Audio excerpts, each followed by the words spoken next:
नमस्कार दोस्तों।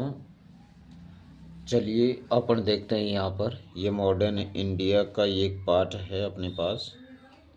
यहाँ देखिए ईस्ट इंडिया कंपनी 23 जून 1757 को यहाँ पर आती है भारत में व्यापार करने के लिए। भारत में इसके बाद क्या होता है क्या नहीं उसके बारे में हम यहाँ पर पूरी डिटेल हम पढ़ेंगे। और ईस्ट इंडिया कंपनी उस टाइम 1757 में सर्वोपरि थी, सबसे ऊपर थी, यानी सत्ता बहुत ही ज़्यादा। अगर हम सदी की बात करते हैं तो 18वीं सदी थी उस टाइम। कौन सी सदी थी? 18वीं सदी की बात करेंगे। उस टाइम मुग़ल साम्राज्य चल रहा था, उसको ख़त्म करके, मुग़ल साम्राज्य को ख़त्म करके ईस्ट इंडिया कंपनी ने भारत में अपने प्रसार फैलाई। अगर हम सबसे बड़ी बेवकूफ़ी देखें तो जहांगीर की काल की बेवकूफ़ी कैप्टन हॉकिंस था, सर टॉमस रो, दो व्यक्ति इसके शासनकाल में आए और इन्होंने यहाँ पर देखो हुमायूं है, अकबर है, जहांगीर है, शाहजहाँ है, औरंगजेब और बहादुर शाह प्रथम, जिसे हम जाफ़र के नाम से जानते थे, इन्होंने ये सारी चीज़ें यहाँ पर जो शासक थे वो आए। पाकिस्तान का पानीपत का प्रथम युद्ध यहाँ पर हुआ। इसके बाद में 1707 की बात करें तो ऐसी कौन सी घटना घटी 1707 को जो अंग्रेज पूरी तरह से भारत पर शासन करने के लिए तैयार हो गए। वो था औरंगजेब की मृत्यु। औरंगजेब की मृत्यु इस दिन क्या हो जाती है, ख़त्म हो जाए, वो मतलब ये मर जाता है। 1750 में डच पुर्तगाली फ्रांसीसियों ने क्या किया, यहाँ पर प्रवेश करना प्रारंभ कर दिया। उससे पहले 1707 पहले, और उस टाइम की बात करें 1705 की बात करता हूँ तो उस टाइम केवल मात्र कलकत्ता की जनसंख्या मात्र अपने यहाँ पर देखें तो 15,000 के करीब ही थी। कितनी थी? मात्र 15,000 यहाँ पर उसकी जनसंख्या थी। कलकत्ता वर्तमान में कोलकाता है। यह हुगली नदी के यहाँ दे रखा है। ये हुगली नदी के तट के ऊपर ये क्या है, बना हुआ है। ठीक है, इसी के साथ आगे देखते हैं अपन 1670 से 1700 ईस्वी तक बंगाल में अधिकृत अधिकारियों का वर्चस्व रहा।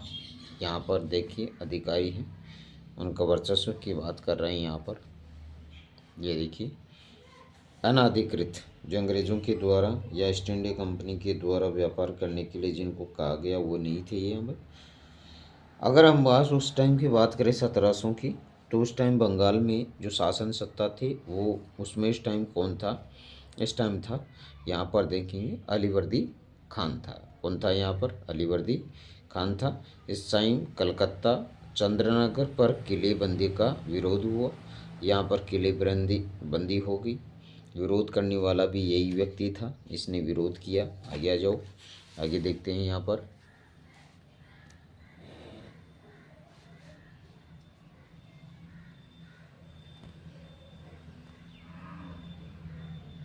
ठीक है, सिराजुद्दौला जो अलीवर्दी खान का क्या था, नाती था। अलीवर्दी खान का 1705 के तकरीबन यहाँ पर देहांत हो जाता है। फिर 5 नहीं कह सकते तो हम 1750 की बात कर रहे हैं ना, 1600 सॉरी, यहाँ 1756 में उसका देहांत हो गया। इसके बाद में 10 अप्रैल को फिर से इसको सिराजुद्दौला ने बंगाल का नवाब का पद संभाला और इसने 3 शर्तों के आधार पर अंग्रेज़ों को अपना विरोधी बना लिया। वो तीन जो चरण थे, 3 जो बातें थी, वो अंग्रेज़ों को जो विरोधी बनाने का जो कारण था वो तीनों थी। सत्ता की अवहेलना।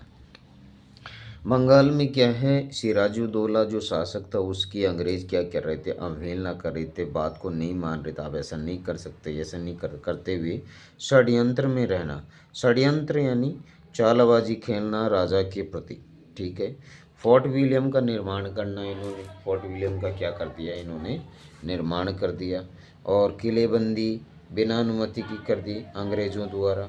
फिर फर्रुख शेर था जो मुग़ल सम्राट था, इसने दस्तक नाम का जो व्यापारी दे दिया। तो यहाँ पर देखो नियंत्रण था और कलकत्ता का गवर्नर यहाँ पर बनाया गया। कलकत्ता का जो गवर्नर था वो बनाया गया। मैंने आपको बताया ना, दस्तक की बात कर रहा था। दस्तक क्या था मैंने, तो अंग्रेज़ों के द्वारा ऐसी यानी फर्रुख शेर ने अंग्रेजों को दे रखा था फ्री पास। मुगल सम्राट था फर्रुख शेर। सब पर नियंत्रण करने हेतु मई 1756 में कासिम बाजार पर क्या है, इसने अधिकार कर लिया। और अधिकार करने के साथ ही आगे देखिए कालकोठरी की घटना घटी।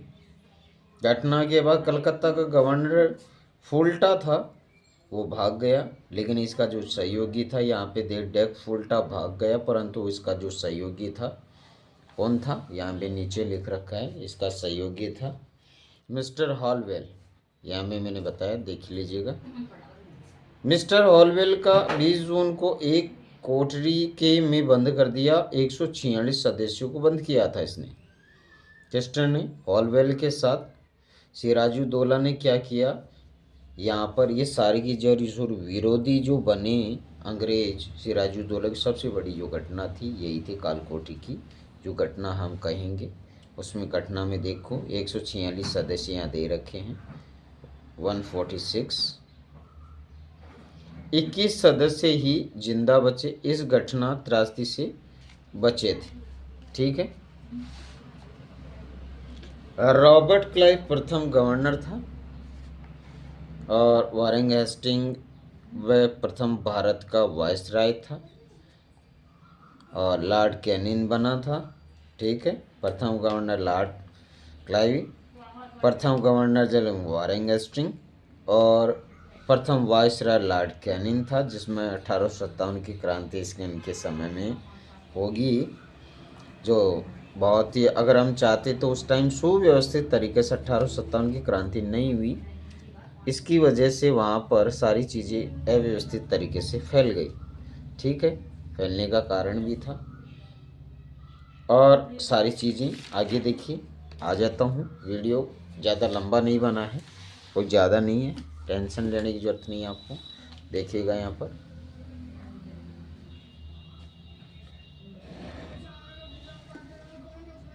लॉर्ड क्लाइव बंगाल का गवर्नर तो था, इसने कलकत्ता पर अक्टूबर में वह इसका सहयोगी बना जिसका नाम था एडमिरल वाटसन बना। दोनों ने बचपच कलकत्ता पर 2 जून 1757 को अधिकार कर लिया। ठीक है। क्लाइव के बढ़ते प्रभाव को देखा तो बंगाल का जो नवाब था सिराजुद्दौला ने संधि करना, यार राजी राजी कोई काम हो जाए तो बहुत अच्छी बात है ना, तो इसने क्या किया, लड़ाई झगड़ा नहीं किया और संधि कर ली। संधि करने का मतलब सुझाव, दोनों के बीच में उचित समझौता हो गया। उचित समझौते में जो ये समझौता था वो 9 जून 1757 को यहाँ पर बताया गया। 9 जून यहाँ दे रखी है, 9 जून 1757 को अलीनगर की संधि के नाम से ये संधि हुई और निम्न शर्तों पे थी। कंडीशन क्या थी इनकी, ये निम्न कंडीशन यहाँ पर कंडीशन बता रखी है। पहले थी दस्तक को स्वीकारा कि अंग्रेज बिना किसी रोक टोक के व्यापार करेंगे। दस्तक उससे कहते थे। एक दस्तक मुगल बादशाह द्वारा दिया गया प्रदत्त पत्र था जो ईस्ट इंडिया कंपनी के सदस्य बंगाल के में स्वच्छंद व्यापार कर सके, क्या कर सके। और सिराजुद्दौला ने जिन फैक्ट्री पर अधिकार किया उनको वापस हर्जाने के साथ वापस किया सिराजुद्दौला ने। यानी सिराजुद्दौला ने अंग्रेज़ों की जितनी भी फैक्ट्री पर अधिकार कर लिया था उसको वापस इसको देना पड़ा। कलकत्ता में टकसाल बनाई। टकसाल जानते हो, टकसाल का मतलब जहाँ रुपया छपता हो, जहाँ करेंसी की बात करें, मुद्रा छापाकरण था। यहाँ पे मैंने लिख दिया आपको। ठीक है। किलेबंदी भुगतान, किलेबंदी हेतु जमीन व अनुमति देना। ये लो, इतना कुछ हुआ, उसके बाद में ऐसा कुछ होता है। और ये नीचे मैं यहाँ पर ठीक है, तो आगे आ जाइए, थोड़ा सा ध्यान देंगे यहाँ पर। 1784 में मंगोलों की संधि अंग्रेजों व मैसूर के मध्य होती है। समटाइम अंग्रेजों द्वारा भारत में द्वैध शासन की व्यवस्था की गई। मंगलोर की संधि देखो, भारत में द्विध शासन, दोहरा शासन क्या था। देखो, एक तो व्यापारी लोग शासन करेंगे जिसे हम बोर्ड ऑफ डायरेक्टर यानी व्यापारी मामले, और एक था बोर्ड ऑफ कंट्रोलर, इन राजनीतिक मामलों की बात यहाँ पर होगी। दोनों का अंत कर दिया गया। पिट्स इंडिया एक्ट आया 1784 में, मंगलोर की संधि होती है यहाँ पर, और 1858 दोनों का अंत, कौन सा का, इन दोनों का अंत हो चुका था, डायरेक्टर कंट्रोलर इनका, और गवर्नमेंट ऑफ इंडिया या ईस्ट इंडिया का भी अंत हो चुका था। 1709 कुछ डेटें हैं, डेट के अनुसार हम चलें, कुछ डेट दे रखी हैं। 1709 की बात करते हैं यहाँ पर, मार्ले मिंटो सुधार आंदोलन वो आया था, एक्ट आया। सांप्रदायिकता प्रतिनिधित्व की संप्रदाय यानी धार्मिक आधार पर, धार्मिक आधार पर ऐसा कुछ हुआ। 1919 में मार्ले मिंटो चैम्सफोर्ड द्वैध शासन प्रारंभ हुआ प्रांतों में। RBI reserve bank of India 1 अप्रैल 1935 में क्या स्थापना हो, स्टेबलिस्ड यानी स्थापना, ठीक है। अध्यक्ष 1 जनवरी 1949 को क्या हुआ, 1 जनवरी 1949 को इसके आरबीआई फर्स्ट। 1946 में कैबिनेट मिशन आया, कैबिनेट मिशन कैम इंडिया। 9 दिसंबर 1946 को फर्स्ट मीटिंग होती है भारतीय संविधान की, ठीक है। यहाँ देखिए, first meeting of constitution of India. इसमें अध्यक्ष अस्थायी सच्चिदानंद सिन्हा को बनाया गया। दूसरी मीटिंग 10 तारीख को हुई थी, तीसरी मीटिंग 11 को, पांचवी मीटिंग 11 को होती है। इस पर 1 2 3 4, और मुख्य रूप से राजेंद्र जी प्रसाद जी को स्थायी अध्यक्ष बनाया गया था, ठीक है। स्थायी अध्यक्ष बनाया गया था। और ये थोड़ा सा मैं ध्यान दे लेता हूँ यहाँ पर, कोई दिक्कत नहीं है, नो प्रॉब्लम। वही बात है, ईस्ट इंडिया कंपनी की बात कर रहे हैं अपन।